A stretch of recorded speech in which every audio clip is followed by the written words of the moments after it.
আসসালামু আলাইকুম। দেশ এবং দেশের বাইরে থেকে যারা আমার ভিডিওটি দেখছেন আশা করি সবাই অনেক ভালো আছেন এবং সুস্থ আছেন।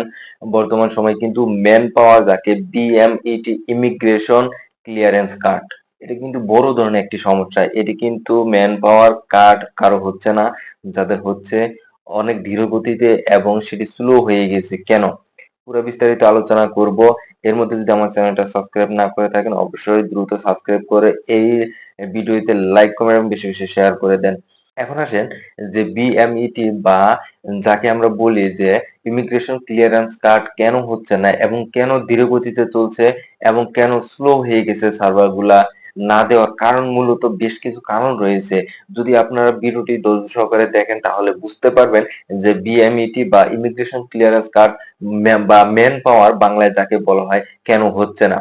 এক নাম্বার কারণ আমি যা বুঝতে পেরেছি সেটা হচ্ছে তাকামুল সার্টিফিকেট। অর্থাৎ বর্তমান সময়ে কিন্তু তাকামুল সার্টিফিকেটে অনেক বড় ধরনের একটি সমস্যা রয়েছে।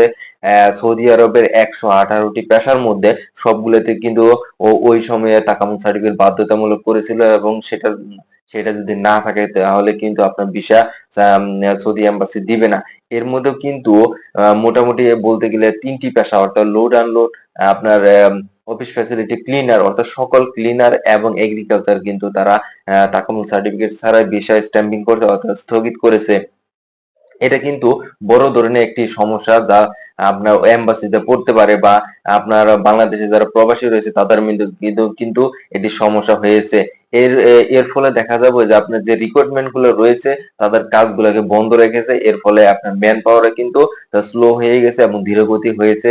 কেউ পাচ্ছে আবার কেউ পাচ্ছে না। আম এমন তো অবস্থায় হয়ে গেছে।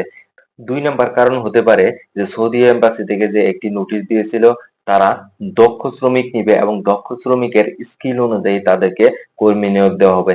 এটা কিন্তু বড় ধরনের একটি সমস্যা আমি মনে করি। এখন বর্তমানে তারা চাচ্ছে যে দক্ষ শ্রমিকের মাধ্যমে সৌদি আরবে যে তারা স্কিল ডেভেলপমেন্ট করে তারা কাজের মধ্যে আপনার কাজ করুক তারা।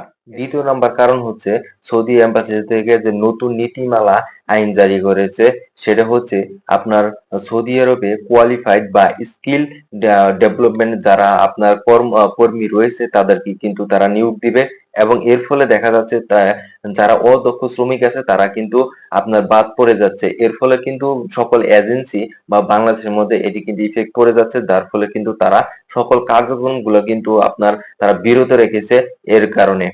৩য় নাম্বার কারণ হতে পারে আপনার যে গুজব, অর্থাৎ বর্তমান সময়ে কিন্তু তাকামুল সার্টিফিকেট নিয়ে বড় ধরনের একটি সমস্যা হচ্ছে। কেউ বলছে তাকামুল সার্টিফিকেট ৩০ দিনের জন্য স্থগিত করেছে, কেউ বলছে যে না তাকামুল সার্টিফিকেট লাগবে না। এর ফলে দেখা যাচ্ছে যে আপনার এজেন্সি এবং মেন পাওয়ার কোম্পানিগুলা কিন্তু তারা দ্বিধাদ্বন্দ্বের মধ্যে পড়ে যাচ্ছে।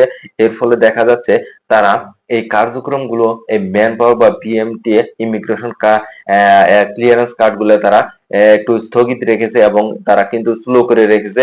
এটাও কিন্তু কারণ হতে পারে। ৪ নাম্বার কারণ হচ্ছে সৌদি আরবের কোটা পলিসি। অর্থাৎ প্রত্যেকটি কোম্পানি কিন্তু আলাদা, আলাদা কোটা থাকে এবং সেই কোটা অনুযায়ী কিন্তু তারা লোক নিয়োগ করে থাকে। সেই কোটার পরিমাণ যদি আস্তে, আস্তে সীমিত হয়ে যায় সেক্ষেত্রে দেখা যায় কিন্তু এতে সমস্যা দেখা দেয়। ৫ নাম্বার কারণ হতে পারে প্রবাসী কল্যাণ মন্ত্রণালয় অর্থাৎ বিএমইটি এদের নির্দিষ্ট কিন্তু ব্যক্তিগত এবং অভ্যন্তরীণ কিছু কারণ থাকতে পারে যেমন মেডিকেল সার্টিফিকেট এবং অন্যান্য যে কারণগুলোর মধ্যেও কিন্তু এই ম্যান পাওয়ার কিন্তু স্লো করে বা ধীরগতিতে হয়ে যায়। বর্তমানে বলা যায় যে কারণগুলো বললাম সেটি কিন্তু একদম রিয়াল এবং বাস্তবতার সাথে মিল রেখে কিন্তু এই কারণগুলোর বর্ণনা করা হয়েছে এবং ম্যান পাওয়ারের মধ্যে এই সমস্যাগুলো কিন্তু বর্তমানে ফেস করছে, যার কারণে ম্যান পাওয়ার বা ইমিগ্রেশন ক্লিয়ারেন্স কার্ড কিন্তু বর্তমানে দিচ্ছে না এবং স্লো হয়ে গেছে এবং ধীরগতিতে হয়ে গেছে। বলা যেতে পারে যে নীতিমালা, তাকামুল সার্টিফিকেটের জটিলতা এবং গুজব এসবের কারণেই কিন্তু আপনার এই ম্যান পাওয়ার বা বিএমইটি ইমিগ্রেশন ক্লিয়ারেন্স কার্ডের এই সমস্যা দেখা দিয়েছে।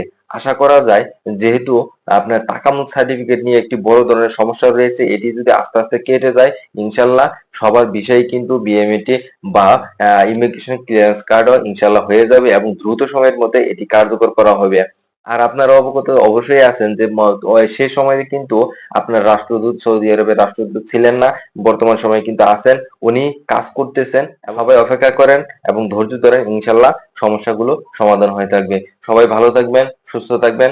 আল্লাহ হাফেজ।